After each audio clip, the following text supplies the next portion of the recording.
Ted Bundy.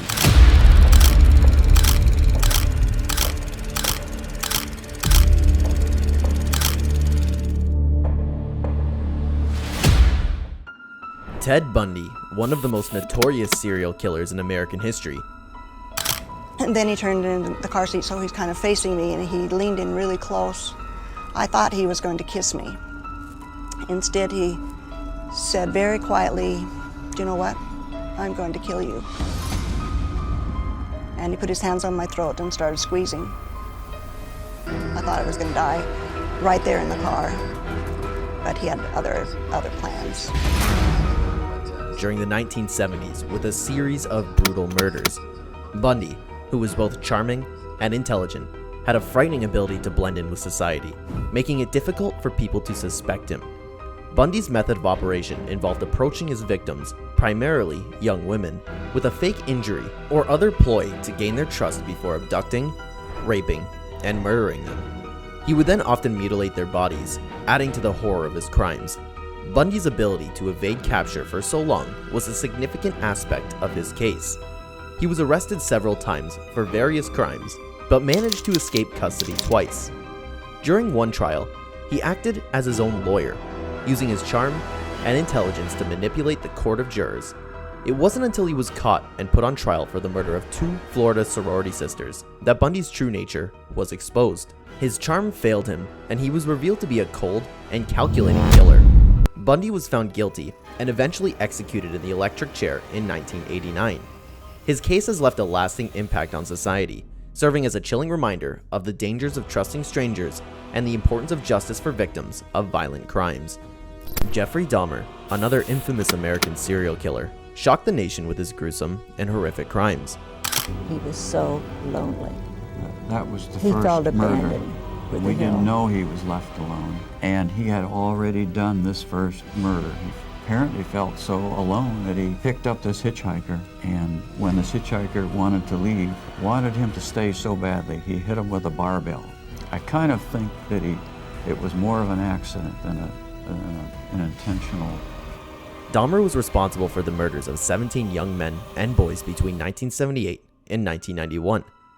He lured his victims into his apartment, where he would drug and strangle them before dismembering their bodies and storing the remains in his home.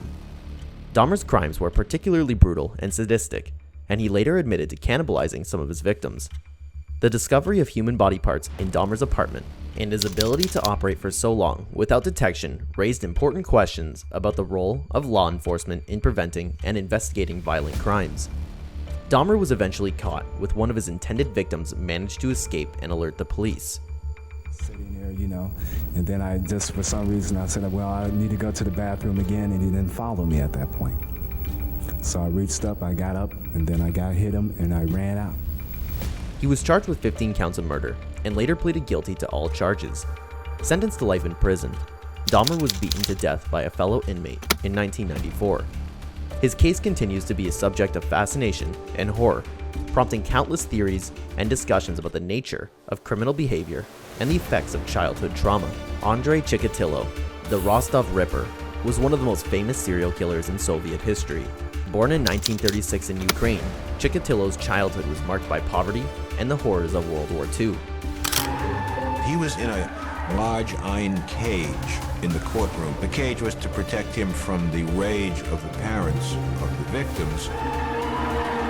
He was never able to sit at a table and converse with his lawyer the way a Western defendant would have been. It was a bizarre scene.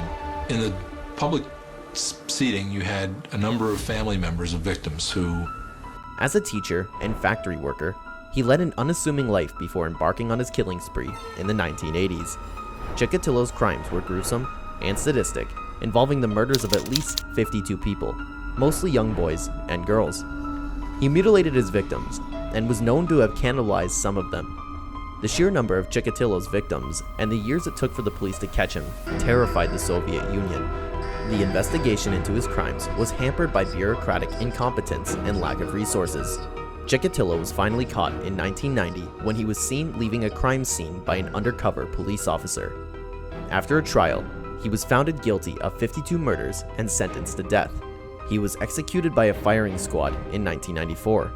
Chikatilo's case had had a lasting impact on Soviet and Russian society, prompting discussions about mental health, law enforcement, and the nature of criminal behavior. The Soviet Union had been known for its strict control of information, but the Chikatilo case forced the government to acknowledge the reality of violent crime and the need for better resources to combat it. Chikatilo's case had also been the subject of numerous books, movies, and documentaries, with people around the world fascinated and horrified by the horror of his crimes and the darkest aspects of human nature. Harold Shipman, a British doctor, is considered one of the most prolific serial killers in history. Born in Nottingham, England in 1946, Shipman's crimes were not discovered until 1998. There's no question, he did nothing. He did nothing. But no one else will say any different, I can tell you that now.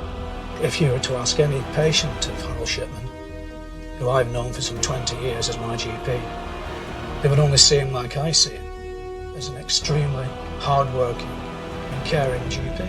Despite having been active for over 2 decades, his modus operandi involved injecting his patients, primarily elderly women, with lethal doses of diamorphine, a powerful painkiller, before falsifying the medical records to cover up his crimes.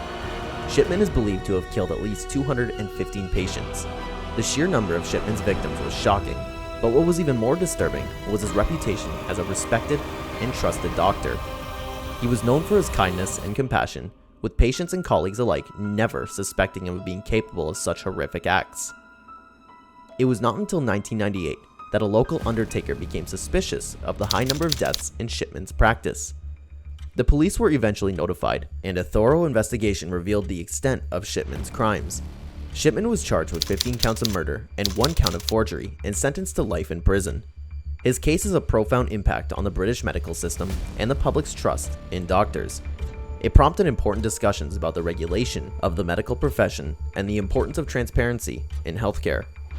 The case also raised important questions about the nature of criminal behavior and the warning signs that may be missed or ignored. Aileen Wuornos, an American serial killer active in the late 1980s and early 1990s, was responsible for the murders of 7 men in Florida.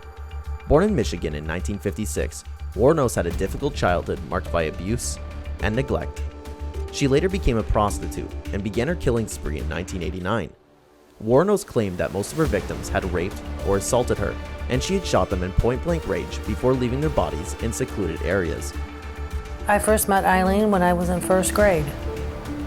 And from then on, I fell behind, but she went on. But I remember her always, in every school that I ever went to, Aileen went to school with me. No one wanted to play with her when she was little. I always felt sorry for her. But they didn't want to play with her because she would just sit on the little step by the back, door where you go into your class. I think she was like withdrawn, looked lonely, scared. Wuornos' case is notable for the psychological trauma she experienced throughout her life. Her troubled childhood experiences as a prostitute likely contributed to her violent behavior. She also struggled with mental illness, including borderline personality disorder. The media attention of her case revealed that she was sensationalized, and many people were fascinated by the idea of a female serial killer. Wuornos' trial and eventual execution in 2002 were controversial, with some arguing that her difficult life and mental health issues should have been taken into consideration. Despite the controversy surrounding her case, Wuornos' story has had a lasting impact on the true crime genre. Her unique status as a female serial killer has made her a subject of fascination, and her case has prompted important discussions about the ways in which trauma and mental illness can contribute to criminal behavior. Aileen Wuornos was a complex and tragic figure in the world of true crime. Her violent behavior and troubled life has raised important questions about the nature of criminal behavior and the ways in which society can support individuals struggling with mental health issues. While her crimes were undeniably horrific, studying her case can provide valuable insights into the human psyche and the impact of trauma on the human mind. John Wayne Gacy, also known as the Killer Clown, was one of the most notorious serial killers in American history. Between 1972 and 1978, Gacy sexually assaulted and murdered at least 33 young men and boys. I was 16 years old and John was about 33 or 34 at the time, and he put the cuff on the other wrist, but I was fighting and struggling in such a way that he did not get it on very securely. He went into the other room and I pulled as hard as I could, scraped all the skin off my knuckles, but I pulled my hand out of the cuff. He walked back into the room, and the thing that was probably the lifesaver is I kept my hand behind my back so it appeared like I was still cuffed. He walked to my side, and pretty much I just grabbed both of his legs and did a good double leg takedown on him, wrestling move, and he went down to the floor, and I cuffed him. Most of whom he buried in the crawl space of his Chicago area home. Gacy was known for his involvement in local politics, as well as his work as a clown at children's parties and events. His charisma and affability made it difficult for those around him to suspect him of such heinous crimes. Gacy's victims were mostly runaways and young men from marginalized communities, whom he would lure to his home with the promise of work or money. Once there, he would overpower and assault them before strangling them to death. Gacy's crimes were particularly gruesome, with many of his victims found wearing nothing or ligatures, and some showing signs of torture and sexual abuse. Despite his reputation as a model citizen, Gacy was eventually caught when one of his intended victims managed to escape and went to the police. A search of Gacy's home revealed the horrifying extent of his crimes, and he was arrested and charged with multiple counts of murder. During his trial, Gacy attempted to plead insanity, claiming he was possessed by the spirit of his abusive father. However, the jury found him guilty on all counts, and he was sentenced to death. Gacy's case had a lasting impact on American society, prompting discussions about the nature of psychopathy and the ways in which charismatic individuals can use their charm to manipulate and exploit others. Gacy's status as a prominent member of his community also led to important conversations about the dangers of assuming that those in positions of power or influence are inherently trustworthy. Even today, Gacy's crimes continue to captivate and horrify people around the world, serving as a chilling reminder of the depths of human depravity. The cases of Ted Bundy, Jeffrey Dahmer, Andrei Chikatilo, Harold Shipman, and Aileen Wuornos have left a lasting impression on society and the field of criminology. These notorious serial killers have not only horrified and captivated the public, but they have also prompted critical discussions about the nature of criminal behavior, the role of law enforcement, the impact on trauma and mental health, and the importance of vigilance in our everyday lives. As we reflect on these chilling cases, we must remember that the victims and their families, whose lives were forever changed by these heinous acts. By examining the circumstances and factors that contributed to these crimes, we can better understand the complexities of the human mind and work towards creating a safer society for everyone. It's crucial for us to learn from these cases and strive to improve the systems in place to identify and apprehend those who commit violent crimes. This includes better training and resources for law enforcement, improved mental health care and support, and a commitment to addressing the root causes of violence and criminal behavior. Thank you for joining us on this journey through some of the darkest chapters in criminal history. We hope that by sharing these stories, we can help foster a deeper understanding of complexities of human behavior and ultimately work towards a safer and more compassionate society. If you found this content informative and engaging, please consider subscribing to our channel for more in-depth discussions about true crime, psychology, and many facets of human nature. Don't forget to click the notification bell to stay updated on our latest content. We also encourage you to share your thoughts and perspectives on these cases in the comments below, as we believe that open dialogue is essential in fostering a greater understanding of these complex issues.